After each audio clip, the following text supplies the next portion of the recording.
I hope आप सभी बहुत अच्छे होंगे। आप सबकी तैयारी काफ़ी शानदार तरीके से चल रही है। आज हम लोग करने वाले हैं बिहार पुलिस का। बिहार पुलिस के प्रीवियस ईयर का क्वेश्चन प्रैक्टिस सेट समझ सकते हैं, ठीक है। बिहार पुलिस का, ठीक है। इससे पहले एक वीडियो ऑलरेडी अपलोड है, जिन लोगों ने नहीं देखा एक बार जाके देख लें। आज ये दूसरा प्रैक्टिस सेट है, ठीक है। चलिए बिना किसी बात की देरी किए हम लोग करते हैं प्रश्न को सॉल्यूशन। चलिए, पहला है भाषा हिंदी एवं अंग्रेजी के लिए, ठीक है।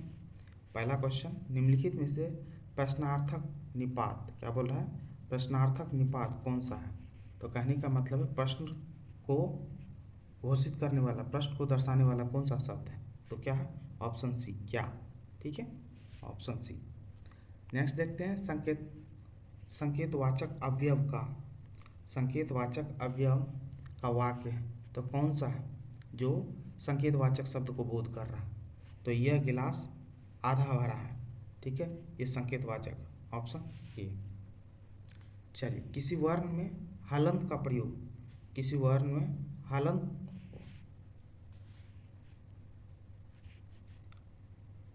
किसी वर्ण में हलंत का प्रयोग किया जाता है। हलंत का प्रयोग कब किया जाता है, तो हलंत का प्रयोग किया जाता है वर्ण को बिना स्वर से प्रयोग करने के लिए हलंत का प्रयोग किया जाता है, ऑप्शन डी। आगे देखते हैं सर्वनाम एवं सार्वनामिक, सर्वनाम व सार्वनामिक विशेषण का वाक्य है, कौन सा वाक्य है। तो यह पुस्तक मेरी है और वह तुम्हारी है, एक सर्वनाम है, ठीक है, और दूसरा क्या है, सार्वनामिक है, ऑप्शन ए। चलिए, नीलकंठ शब्द है, अब क्या बोल रहा है, नीलकंठ शब्द है, तो नीलकंठ किस टाइप का शब्द है, तो यौगिक शब्द है, ऑप्शन बी। दो शब्दों से मिलकर बना है नील प्लस कंठ, ठीक है। इन दोनों का अपना मीनिंग भी है, लेकिन जोड़ने के बाद एक नया शब्द बन रहा है, कौन सा, नीलकंठ। चलिए, तो ये याद रखिएगा, शब्द के रचना के हिसाब से तीन है, रूढ़, यौगिक और योग रूढ़। उन्हीं में से नीलकंठ क्या है, यौगिक है, ऑप्शन बी। चलिए, निम्नलिखित में भारतेंदु, भारतेंदु की सही संधि है तो कौन सा है, Bharat plus Indu, Bharatendu, option D.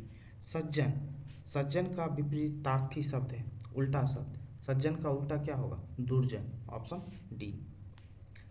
जातिवाचक संज्ञा से, क्या बोल रहा है, जातिवाचक संज्ञा से भाववाचक संज्ञा के निर्माण का सही उदाहरण क्या है। तो क्या है, लड़का से जातिवाचक है लड़का, तो भाववाचक क्या होगा, लड़कपन, ऑप्शन सी। चलिए, निम्नलिखित में से आरंभ बोधक संयुक्त क्रिया कौन सी है। तो आरंभ बोधक संयुक्त क्रिया कौन सी है, तो मतलब शुरू होने वाली क्रिया कौन सी, वह रोने लगा, इससे क्या मतलब समझ रहे, ये स्टार्ट कर रहा है रोने से, ठीक है, आरंभ बोधक, ऑप्शन सी। चलिए, तुम्हारा विश्वास मैं नहीं करूँगा तो कौन करेगा, उपर्युक्त वाक्य में सर्वनाम पदों की संख्या, तो सर्वनाम पदों की संख्या कितनी है, 3 है, ठीक है। सर्वनाम पदों की संख्या कितनी है, तो इसमें 3 है, ठीक है। चलिए आगे देखते हैं, जिस क्रिया का फल कर्ता पे पड़ता है, जिस क्रिया का फल कर्ता पे पड़ता है उसे कहते हैं, जिस क्या हो जाएगा, तो उस क्या बोलते हैं, सकर्मक, ऑप्शन डी। अब इंग्लिश का है, come to my party dash Saturday night, come to party on Saturday night, option B. Choose the correct sentence बोल रहा है इसमें से चूज करने के लिए आपको, तो क्या होगा, the doctor has been living here since 2005, option C. चलिए, pick out the right word, अब बोल रहा है pick out the right word को चूज करने बोल रहा है। Pick out the right word का कौन होगा, ऑकेजनली, ऑकेजनली का सही स्पेलिंग OCCASIONALL होता है, तो ऑप्शन डी। चलिए, choose the correct antonym of honest का एंटोनिम कौन सा होगा, तो क्या होगा, डिसऑनेस्ट, उल्टा, ऑप्शन सी। चलिए आगे देखते हैं, देखिए सामाजिक अध्ययन से जुड़ा हुआ क्वेश्चन है, तो देखते हैं। पहला क्वेश्चन क्या बोल रहा है, सामाजिक अध्ययन 1946 ईस्वी में उद्देश्यों संबंधी प्रस्ताव की रचना किसने की थी। उद्देश्य संबंधी, सबसे पहली बात तो उद्देश्य संबंधी प्रस्ताव 1946 में कब, कभी डेट पूछ लेता है, याद रखिएगा 13 दिसंबर 1946 ईस्वी में, ठीक है। तो प्रस्ताव पारित किसने किया था, रचना किसने था, पंडित जवाहरलाल नेहरू, ऑप्शन डी। आगे देखते हैं, पृथक निर्वाचन पद्धति की शुरुआत। अब क्या बोल रहा है, पृथक निर्वाचन पद्धति की शुरुआत निम्न में से किसके द्वारा की गई। तो पृथक निर्वाचन पद्धति की शुरुआत किसने, मार्ले मिंटो सुधार को बोला था, ऑप्शन सी। ठीक है, याद रखिएगा ये कब, मार्ले मिंटो सुधार 1909 ईस्वी में। टाइम पीरियड भी पूछ लेता है, इन चीज़ों को याद रखिएगा, 1909 ईस्वी में। ठीक है, भारत शासन अधिनियम भी बोलते हैं इसको, मार्ले मिंटो सुधार अधिनियम को। ठीक है, आगे चलिए, स्वतंत्रता या क्या बोल रहा है, स्वतंत्रता या मृत्यु का नारा किसके द्वारा दिया गया। स्वतंत्रता या मृत्यु का नारा दिया गया था अमेरिकी सेना के द्वारा, ऑप्शन बी। बोस्टन बंदरगाह पर क्या बोल रहा है, बोस्टन बंदरगाह पर 340 चाय के बक्सों को समुद्र में फेंका गया, इस घटना को किस नाम से जाना जाता है। तो कौन सा, बोस्टन टी पार्टी के नाम से जाना जाता है, ऑप्शन सी। ठीक है, याद रखिएगा, बोस्टन टी पार्टी कब हुई थी, 1773 ईस्वी। क्वेश्चन पूछता, इसीलिए याद रखिए टाइम पीरियड को। चलिए, अमेरिका कनाडा, क्या बोल रहा है, अमेरिका कनाडा डेनमार्क ब्रिटेन पुर्तगाल फ्रांस बेल्जियम हॉलैंड लग्जमबर्ग तुर्की और ग्रीस ने एक सैनिक संधि की है, जिसे कहा जाता है क्या, नाटो बोला जाता है। ठीक है, अभी नाटो में लगभग 30 देश हैं। ठीक है, तो इन चीज़ों को याद रखिएगा, ये पश्चिमी देश, और पश्चिमी देश में अमेरिका कनाडा, ठीक है, डेनमार्क ब्रिटेन, ये सब के सब यूरोप और अमेरिका कनाडा, इन सब देशों का समूह है जिसको नाटो बोलते हैं। अब इसी नाटो के चक्कर में रशिया यूक्रेन युद्ध चल रहा है। ठीक है, संयुक्त राष्ट्र संघ के अस्थायी सदस्य, संयुक्त राष्ट्र संघ के अस्थायी सदस्य थे, तो कौन थे, चीन जापान ब्रिटेन और रूस। अब देखिए एक्चुअली बात क्या है, ये अस्थायी सदस्य के लिए की बात चर्चा हो रही थी। ठीक है, सुरक्षा परिषद में याद रखिएगा, सुरक्षा परिषद में अस्थायी सदस्य कौन कौन है, तो ये चीज़ भी याद रखिएगा, कौन, चाइना है, चीन, कौन कौन, चीन ब्रिटेन फ्रांस, ठीक है, रूस और कौन सा, यूएसए। ठीक है, ये 5 देश हैं जो सुरक्षा परिषद में अस्थायी सदस्य हैं, इनको याद रखिएगा, ये आपके एग्जाम पॉइंट ऑफ व्यू से बहुत ज़्यादा इंपॉर्टेंट है। ठीक है, चलिए आगे देखते हैं, प्रथम विश्व युद्ध का मुख्य कारण था, प्रथम विश्व युद्ध का मुख्य कारण क्या था, त्रिपक्षीय संधि, ऑप्शन बी। ठीक है, एक्चुअली में यदि पूछा जाए आपको, तो ऑस्ट्रिया के राजकुमार की जो है ना बोस्निया में हत्या कर दी गई थी, वो उसका मेन कारण था। ठीक है, तो चलिए ऑप्शन बी, पाषाण युग में काटने के लिए, पाषाण युग में काटने के लिए सामान्यतः प्रयुक्त उपकरण को कहा जाता था, तो क्या कहा जाता था, गांठसा। ठीक है, गांठसा, ऑप्शन बी। चलिए, गुप्त काल के प्रसिद्ध गणितज्ञ थे, अब देखिए प्रसिद्ध गणितज्ञ की बात कर रहा है, तो गुप्त काल में प्रसिद्ध गणितज्ञ थे कौन, आर्यभट्ट, ऑप्शन बी।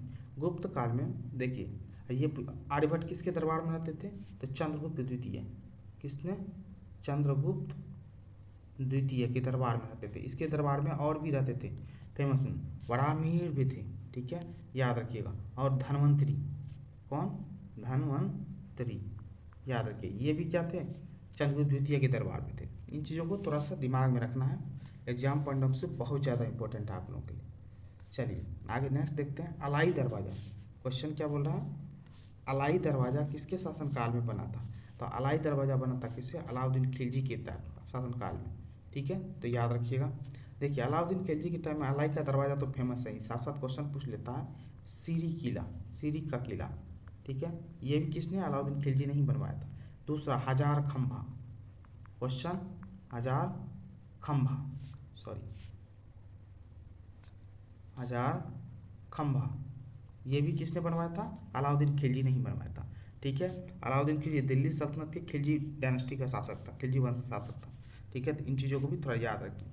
चलिए, राजा राम मोहन राय के द्वारा चलाया गया सुधार आंदोलन था, तो राजा राम मोहन राय के द्वारा चलाया गया सुधार आंदोलन कौन सा था, तो कौन सा, ब्रह्म समाज था, ब्रह्म समाज। ब्रह्म समाज के अलावा और एक और था, आत्मीय सभा, याद रखिएगा क्वेश्चन पूछता है इससे, आत्मीय सभा, ये भी राजा राम मोहन राय के द्वारा ही चलाया गया था। तो इन चीज़ों को थोड़ा दिमाग में रखिएगा, भारतीय राजनीति के अग्रदूत बोला जाता है राजा राम मोहन राय को। ठीक है, चलिए आगे देखते हैं, थियोसॉफिकल सोसाइटी, क्या बोल रहा है, थियोसॉफिकल सोसाइटी की स्थापना किनके द्वारा की गई थी, तो किनके द्वारा की थी, मैडम ब्लावत्स्की द्वारा किया गया था, ऑप्शन ए। ठीक है, कब किया गया था थियोसॉफिकल सोसाइटी की स्थापना, 1875 ईस्वी में। डेट पूछ लेता है कभी कभी, तो याद रखिए। चलिए, गदर पार्टी की स्थापना कहाँ हुई थी, ये तो काफ़ी बार पूछा जा चुका है, गदर पार्टी की स्थापना कहाँ हुई थी, तो कहाँ हुई थी गदर पार्टी की, कनाडा एवं यूएसए में। ठीक है, ऑप्शन सी। तो कनाडा और यूएसए में हुई थी। और गदर पार्टी की स्थापना कब हुई थी? 1913 ईस्वी में।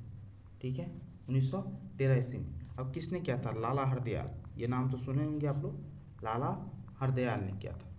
लाला हरदयाल और एक थे काशीराम। कौन था? काशीराम। इन दोनों ने मिलकर किया था क्या? गदर पार्टी की स्थापना। लेकिन अधिकतर आपको लाला हरदयाल ही ऑप्शन में दिखते रहते, तो याद रखिएगा। महात्मा गांधी ने भारतवर्ष में पहला सत्याग्रह कहाँ आरंभ किया था? तो पहला सत्याग्रह का बात कर रहे हैं, तो पहला सत्याग्रह बिहार में, चंपारण। कब किए थे? 1917 ईस्वी में। ठीक है, कौन सा सत्याग्रह था ये? तिनकठिया पद्धति को लेकर के। किसके खिलाफ था? तिनकठिया। ठीक है, नील की खेती को लेकर के। चलिए आगे देखते हैं। असहयोग आंदोलन कब शुरू हुआ? तो असहयोग आंदोलन शुरू हुआ था 1920 ईस्वी में। ठीक है, ऑप्शन सी। और चौरा 1922 ईस्वी में बंद भी हो गया। किसके वजह से? तो चौरा चोरी हो जाने की वजह से। चौरा चोरी कांड हो गया था कहाँ पे? यूपी में।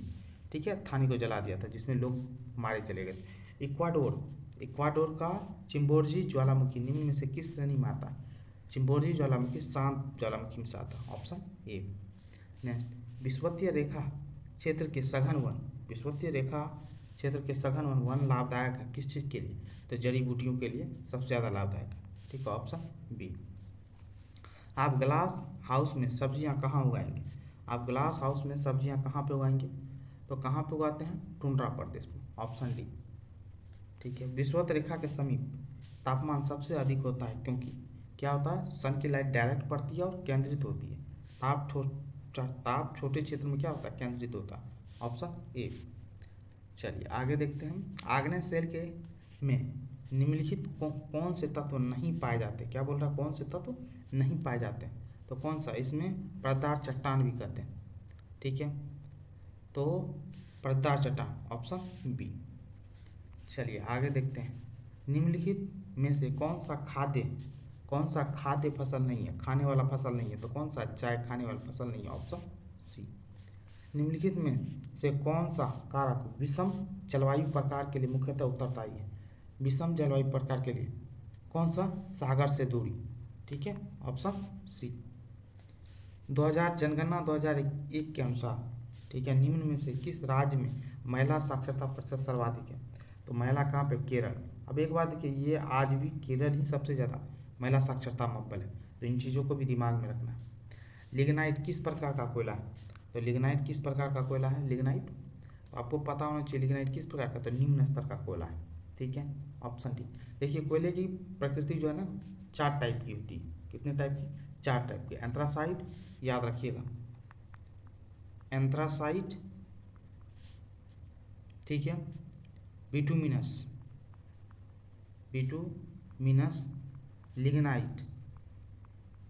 लिग्नाइट और एक पीट कोयला होता है।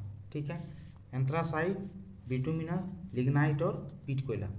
एंथ्रासाइट सबसे अच्छा कोयला होता है और पीट कोयला सबसे घटिया कोयला होता है। लिग्नाइट क्या होता है? निम्न स्तर का कोयला होता है। ठीक है, तो इन चीज़ों को याद रखिएगा। लिग्नाइट क्या है? निम्न स्तर का कोयला है। ठीक है, उच्चतम स्तर का कोयला भी याद रखिएगा, कौन सा? एंथ्रासाइट। चलिए आगे देखते हैं। गेहूँ किस प्रकार की फसल है? गेहूँ किस जलवायु की फसल है? गेहूँ किस जलवायु की? तो शीतोष्ण जलवायु की फसल, option D. Indian copper corporation कहाँ स्थित है? तो कहाँ है? घाटशिला में। अब ये घाटशिला है कहाँ? तो झारखंड में, याद रखिएगा, ये क्वेश्चन पूछ लेता है। ठीक है, तो कहाँ है घाटशिला? झारखंड में। चलिए, निम्नलिखित में से कौन सा राज्य गेहूँ के उत्पादन में प्रथम स्थान रखता है? तो गेहूँ के उत्पादन में कौन? Uttar Pradesh, option A. चलिए, वायुमंडल की वह परत जो पृथ्वी पर रेडियो प्रसारण के लिए उत्तरदायी है, तो कौन सा? आयन मंडल। ठीक है, ऑप्शन सी। स्टेलेक्टाइट स्थलाकृति का निर्माण होता है, कहाँ पे होता है? स्टेलेक्टाइट स्थलाकृति का निर्माण होता है भूमिगत जल द्वारा, ऑप्शन बी। चलिए, दार्जिलिंग जिला किस राज्य का भाग है? क्या बोला है? दार्जिलिंग जिला किस राज्य का भाग है? वह है कहाँ पे? पश्चिम बंगाल, ऑप्शन सी। दार्जिलिंग की चाय काफ़ी फेमस है। विधान परिषद के सदस्य का कार्यकाल क्या होता है? विधान परिषद के सदस्य का कार्यकाल कितने साल का होता है? तो 6 वर्ष का होता है, ऑप्शन बी। आगे देखते हैं। नीति निर्देशक तत्व क्या है? नीति निर्देशक तत्व सरकार के मार्गदर्शन हेतु किसके द्वारा किए गए? तो किसके द्वारा किया गया? संविधान के द्वारा। किसके द्वारा? संविधान के द्वारा, ऑप्शन डी। चलिए आगे देखते हैं। पंचायती राज संस्थानों के, क्या बोल रहा है, पंचायती राज संस्थानों के लिए जिला स्तर पर सर्वोच्च अंक का नाम क्या है? तो सर्वोच्च अंक का नाम क्या है? जिला परिषद, ऑप्शन बी। चलिए, निम्न में से किस राज्य में द्विसदनात्मक विधानमंडल नहीं है? विधानमंडल बोल रहा है नहीं है, तो किस में नहीं है? द्विसदनात्मक, केरल में नहीं है, ऑप्शन सी। एक बात याद रखिएगा, द्विसदनात्मक विधानमंडल टोटल 6 राज्य हैं, ठीक है। एक बाकी तो ऑप्शन में बिहार दे ही रखा है, उत्तर प्रदेश, महाराष्ट्र, इन 3 के अलावा 3 और हैं मात्र। कौन कौन है? आंध्र प्रदेश है, ठीक है। आंध्र प्रदेश के अलावा तेलंगाना, ठीक है, तेलंगाना, और कौन? कर्नाटक, ठीक है। याद रखिएगा, मात्र 6 हैं, क्वेश्चन बार बार रिपीटेड होता है यहाँ से। इन 6 को याद रख लीजिए, आपको समझ में आ जाएगा। बाकी जगह कहीं भी द्विसदनात्मक विधानमंडल नहीं है। चलिए, पंचशील निम्न देशों के बीच का समझौता। अब ये पंचशील निम्न देशों के बीच का समझौता है पंचशील, तो पंचशील किसने? भारत और चीन के बीच में, ऑप्शन सी। अब ये पंचशील हुआ कब था समझौता? 1954 ईस्वी में, तो ये याद रखिएगा। कब? 1954 में। तो इन चीज़ों को याद रखना जरूर है। भारत और पाकिस्तान के बीच में कौन सा समझौता? 1972 ईस्वी का। कौन सा? जिसको आप लोग बोलते क्या? शिमला समझौता। कौन सा? शिमला समझौता। तो इन चीज़ों को याद रखिए। और एक और समझौता, ताशकंद समझौता, ये भी ठीक है, बहुत फेमस है। ताशकंद समझौता कब हुआ था? 1966 ईस्वी में। तो इन चीज़ों को भी याद रखिए। भारत और पाकिस्तान के बीच में ताशकंद और शिमला समझौता काफ़ी ज़्यादा फेमस है, ठीक है। चलिए, संयुक्त राष्ट्र संघ में अमेरिका, ब्रिटेन, फ्रांस, सोवियत संघ और चीन अस्थायी सदस्य। अभी जस्ट पीछे बताए हैं आपको। तो अस्थायी सदस्य क्या चीज़ के? सुरक्षा परिषद के, ठीक है, ऑप्शन डी, जिसको वीटो पावर भी है। भारत ने एक समझौते के तहत संयुक्त राष्ट्र को अपनी कौन सी सेना भेजने पर सहमति दी? तो कौन सी? भारतीय शांति सेना, ऑप्शन डी। चलिए, प्रत्यक्ष प्रजातंत्र का अस्तित्व किस देश में है? प्रत्यक्ष प्रजातंत्र का अस्तित्व किस देश में है? तो स्विट्जरलैंड में। कहाँ पे? स्विट्जरलैंड, यूरोपीय देश है, ऑप्शन सी। सार्क की मुख्य भूमिका निभाने वाला देश है, तो सार्क में मुख्य भूमिका कौन निभाता है? तो भारत, अपना प्यारा देश भारत, ऑप्शन सी। सार्क की स्थापना कब हुई थी? 1985 ईस्वी में, 1985 में, ठीक है, याद रखिए। और मुख्यालय, हेडक्वार्टर कहाँ पे है? तो हेडक्वार्टर कहाँ पे है? तो काठमांडू में। कहाँ पे? काठमांडू, पाकिस्तान कहते हैं, सॉरी, नेपाल की राजधानी काठमांडू में, ठीक है। अब इन चीज़ों को भी याद रखिएगा। सार्क में कितने देश हैं, ठीक है। तो सार्क में देशों के नाम आपको हमेशा याद रखना है, ठीक। अफगानिस्तान, बांग्लादेश, भूटान, श्रीलंका, मालदीव, नेपाल, पाकिस्तान और म्यांमार, ये सब के सब है। एक बार और नाम सुन लीजिए, नेपाल, पाकिस्तान, म्यांमार, ठीक है, अफगानिस्तान, बांग्लादेश, भूटान, श्रीलंका और मालदीव। ये समझ लीजिए अपने भारत, प्यारे भारत देश के अगल बगल में जितना पड़ोसी देश है ना, उनका समूह, ठीक है। चलिए आगे, अनुच्छेद 19 के अंतर्गत कौन सा स्वतंत्रता का अधिकार नहीं? तो कौन सा स्वतंत्रता का अधिकार है? व्यक्तिगत स्वतंत्रता का अधिकार अनुच्छेद 19 के अंतर्गत नहीं है, ऑप्शन सी। आगे देखते हैं, निम्नलिखित में से कौन सी भारतीय संविधान की विशेषता नहीं है? भारतीय संविधान की विशेषता नहीं है, तो क्या है ये? अलिखित संविधान नहीं है, लिखित संविधान है अपने देश का, ठीक है। लिखित संविधान, दुनिया की सबसे बड़ी लिखित संविधान है भारत देश का। चलिए, उच्च न्यायालय के न्यायाधीश, क्या बोल रहा है? उच्च न्यायालय के न्यायाधीश के रिटायरमेंट की उम्र है कितनी? 62। कितनी साल? 62 साल। 65 साल किसकी? उच्चतम न्यायालय की, ठीक है, उच्चतम न्यायालय की। उच्चतम न्यायालय की 65 साल है। चलिए आगे, राज्य का एक मूलभूत तत्व, राज्य का मूलभूत तत्व कौन सा है? तो क्या है? संप्रभुता, ऑप्शन डी। आगे देखते हैं, संयुक्त राष्ट्र अंतर्राष्ट्रीय बाल आपातकाल फंड का लघु रूप है कौन सा? यूनिसेफ, ठीक है, यूनिसेफ, जो पूरी दुनिया में क्या पहुंचाने का काम करती है, टीचिंग को लेकर के, सहायता को लेकर के, ठीक है। चलिए, नेक्स्ट क्वेश्चन है, किसी राज्य के राज्यपाल के संबंध में कौन सा कथन गलत है? पूछ रहा है, कौन सा कथन गलत है? तो कौन सा कथन गलत है? राज्यपाल का चुनाव संसद करती है, नहीं, ऑप्शन बी। राज्यपाल का चुनाव संसद नहीं करती है, ठीक है, राष्ट्रपति करते हैं। चलिए, समान विज्ञान से जुड़ा हुआ क्वेश्चन है, इसको भी देखते हैं आराम से। तरंग जो धातुओं में संचरित होती है या है क्या? तो केवल अनुदैर्ध्य और केवल अनुप्रस्थ, ये दोनों होते हैं, तो ऑप्शन सी, दोनों, ए और बी। चलिए, एक चाबी भरी घड़ी की कमानी में ये चाबी भरी घड़ी की कमानी में किस प्रकार की ऊर्जा होती है? तो कौन सी होती है? स्थितिज ऊर्जा, ऑप्शन बी। 50 न्यूटन के एक बल्ब का एक्स अक्ष पर घटक 30 न्यूटन है, इसका वाई अक्ष की दिशा में घटक होगा, क्या होगा? तो आप इसका फार्मूला ऑलरेडी जानते हैं, p square plus q square equal to r square. बस करना कुछ नहीं है, पी इजकल टू क्या होगा आपको पता है, root under r square minus q square कर दीजिए। इसमें करना क्या है, रूट अंडर 50 न्यूटन है ऑलरेडी, माइनस में 40 न्यूटन का स्क्वायर है। अब करने के बाद आपको पता है कौन सा निकलेगा, 40 न्यूटन निकलेगा, ऑप्शन सी। आगे चलते हैं। 0 डिग्री सेल्सियस पर 5 ग्राम बर्फ और 45 डिग्री सेल्सियस पर 20 ग्राम जल को मिश्रित किया जाता है, मिश्रण का तापमान होगा। मिश्रण का तापमान क्या होगा?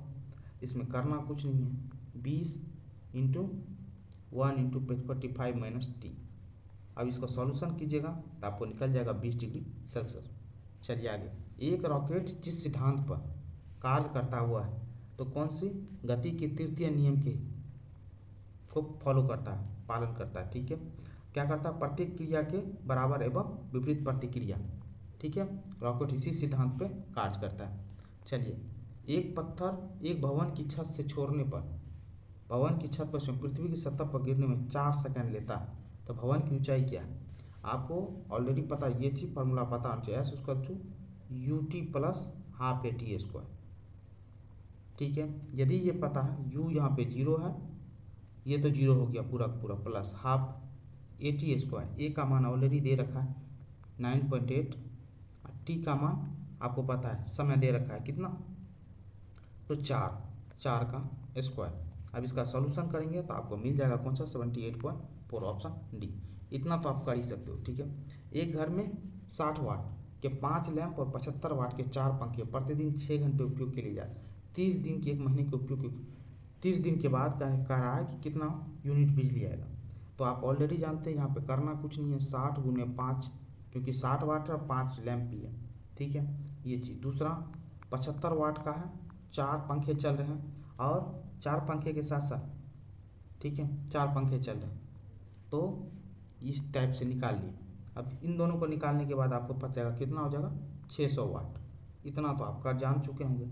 अब 600 वाट है तो आपको पता है क्या चीज़, पर डे 6 घंटा उपयोग कर रहा है, तो 600 गुना क्या करेंगे, 6 से मल्टीप्लाई कर देंगे। समझ रहे हो बात को? और साथ साथ में क्या, पूरे 30 दिन चलेगा ना, तो 30 से मल्टीप्लाई कर दें। ये करने के बाद आपको मिल जाएगा कितना, 108 और 000, इतना तो आ जाएगा। अब आपको पता है किलो वाट में निकालना है, तो इसमें क्या करेंगे, 1000 से भगा देंगे, तो 108 आ जाएगा ऑप्शन, ठीक है? कौन सा ऑप्शन? ए, सॉरी। तो क्या हो जाएगा, ऑप्शन ए, ठीक है? आगे बढ़ते हैं। एक तरंग 0.8 सेकंड में 24 चक्र पूरा करती है, तरंग की आवृत्ति होगी, तो टी इक्वल टू आपको पता है क्या, 0.8/24। यदि क्या पूछ रहा है, लेकिन आप पूछ रहा है तो एन इक्वल टू 1/t होता है, तो 24/0.8 हो जाएगा। आप इसको कट करोगे, 0 ऊपर 8 24 30 हर्ट्ज, ऑप्शन ए। आगे देखते हैं कि अस्थायी चुंबक किसी निश्चित बिंदु पर, क्या बोल रहा है, एक अस्थायी चुंबक किसी निश्चित बिंदु पर चुंबक के क्षेत्र बी उत्पन्न करता है, ठीक है? यदि इसे 2 बराबर भागों में काट दिया जाए तो उस बिंदु पर उत्पन्न चुंबकीय क्षेत्र होगा, क्या होगा, हाफ हो जाएगा, बी, ऑप्शन बी। चलिए आगे देखते हैं। सूचीबद्ध फोकस दूरियों वाले 4 लेंसों का प्रयोग एक सूक्ष्मदर्शी अभिदिशक के रूप में करने पर विचार किया जा रहा है। जो लेंस किसी निश्चित नेत्रिका के साथ सर्वाधिक आवर्धन पैदा करके फोकस दूरी है, तो क्या होगा, फोकस दूरी -5 mm, ऑप्शन ए। चलिए, घरेलू खाना पकाने की गैस, क्या बोल रहा है, घरेलू खाना पकाने की गैस द्रवित पेट्रोलियम गैस के में मुख्य रूप से होते हैं, क्या होते हैं, तो द्रवित ब्यूटेन होता है और आइसोब्यूटेन के द्रवीभूत रूप होता है, ठीक है? द्रवीभूत रूप में होता है ब्यूटेन और आइसोब्यूटेन। चलिए, रदरफोर्ड के अल्फा कण प्रकीर्णन प्रयोग द्वारा किसकी खोज हुई थी, तो किसकी खोज हुई थी, तो प्रोटॉन की खोज हुई थी। तो प्रोटॉन की खोज कौन किया था, रदरफोर्ड। चलिए आगे देखते हैं। वह सेल जिसमें विद्युत धारा का उत्पादन रासायनिक अभिक्रिया के फलस्वरूप होता है, कहलाता है, क्या कहलाता है, तो विद्युत रासायनिक सेल कहलाता है, ऑप्शन ए। आगे देखते हैं। समांगी मिश्रण का उदाहरण है, समांगी मिश्रण का उदाहरण कौन सा, तो कौन सा, गन पाउडर, ऑप्शन ए। स्फटिक रासायनिक दृष्टिकोण से है, तो स्फटिक रासायनिक दृष्टिकोण से कौन है? SiO2, option A. चलिए, जब मैग्नीशियम और क्लोरीन के बीच अभिक्रिया होती है, मैग्नीशियम और क्लोरीन के बीच अभिक्रिया होगी, तब क्या होगा? प्रत्येक मैग्नीशियम परमाणु 2 इलेक्ट्रॉन का क्या करेगा? त्याग करेगा, ऑप्शन डी। आगे देखते हैं, वह तरल जो ऑक्सीकारक तथा अपकारक, क्या बोल रहा है? ऑक्सीकारक तथा अपकारक दोनों की तरह कार्य करता है, तो कौन कार्य करता है? Hydrogen peroxide. कौन करता है? Hydrogen peroxide, option D. निम्नलिखित में से किस अणु में द्विबंध है? किस अणु में द्विबंध बोल रहा है? तो द्विबंध किस अणु में? O2 में, ऑप्शन सी। दहन की क्रिया के निम्नलिखित कौन से शर्त आवश्यक है? दहन की क्रिया के लिए निम्नलिखित कौन सा आवश्यक शर्त है?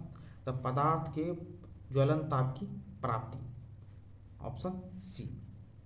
अब चलिए, सी कार्बन C614 और नाइट्रोजन 714 उदाहरण है किसके? तो किसके उदाहरण है ये? संभारिक के। किसके हैं? संभारिक के। देख रहे होंगे ऊपर में मैच कर रहा है, संभारिक के उदाहरण।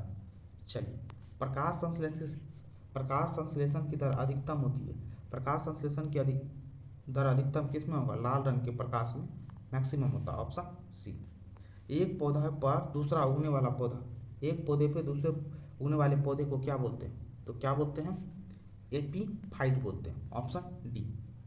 अब देखिए, एम्फीबियंस क्या बोल रहा है? एम्फीबियंस क्या होता है? तो एम्फीबियंस होता क्या है? तो होता है जल और थल दोनों में समान रूप से रहते हैं। कौन? Amphibians, option D. निम्नलिखित में से कौन पौधों में उत्सर्जन का उपोत्पाद नहीं है? तो कौन सा नहीं है? तो कौन सा नहीं है यहाँ पे? Uric acid, option C. निम्नलिखित में से कौन सी संरचना प्रोकैरियोटिक कोशिका नहीं पाई जाती? कौन सी संरचना प्रोकैरियोटिक कोशिका नहीं पाई जाती? तो किस में नहीं पाई जाती? केंद्रक झिल्ली में नहीं पाई जाती, ऑप्शन सी। फसलों पर डीडीटी के छिड़काव से प्रदूषित होता है। फसलों पर यदि डीडीटी का छिड़काव करते हैं तो क्या होता है? तो वायु, मृदा तथा जल तीनों प्रदूषित होते हैं, ऑप्शन बी। एफ्लाटॉक्सिन क्या बोल रहा है? एफ्लाटॉक्सिन नामक विष उत्पन्न किया जाता है। किसके द्वारा उत्पन्न किया जाता है? तो फंगस के द्वारा। किसके द्वारा? फंगस के द्वारा, ऑप्शन सी। आगे देखते हैं, मानव शरीर के किस अंग में रुधिर ऑक्सीजन युक्त होता है? अंग में रुधिर ऑक्सीजन युक्त होता है किसमें? तो फेफड़ा में, ऑप्शन बी। निम्नलिखित में से कौन सी युग्म सुमेलित नहीं है? तो सुमेलित कौन सा नहीं है? तो साल्मोनेला कुष्ठ, ये सुमेलित नहीं है, ठीक है। बाकी plasmodium, malaria, taenia solium, taeniasis, parathormone, osteoporosis एकदम सही है। तो कौन सा नहीं है? Option A. चलिए आगे देखते हैं, मियोसिस के लिए कौन सा कथन सही है? मियोसिस के लिए कौन सा कथन सही है? इसमें मियोसिस 1 अर्धसूत्री विभाजन है। मियोसिस 1 अर्धसूत्री विभाजन ये सही है, ऑप्शन बी। बाकी गणित का क्वेश्चन आ गया, आपको पता है गणित का क्वेश्चन आप बना सकते हो, ठीक है। प्रैक्टिस का, क्योंकि आपको पता है वीडियो काफ़ी और लंबी हो जाती है। फिजिक्स का क्वेश्चन ऑलरेडी इतना ज़्यादा वीडियो लंबा करता है। आई होप ये सॉल्यूशन आपको पसंद आया होगा। पसंद आया तो प्लीज़ करके चैनल को लाइक करें, कमेंट करें, शेयर करें और चैनल को सब्सक्राइब जरूर कर लें, ठीक है। चलिए, थैंक यू सो मच।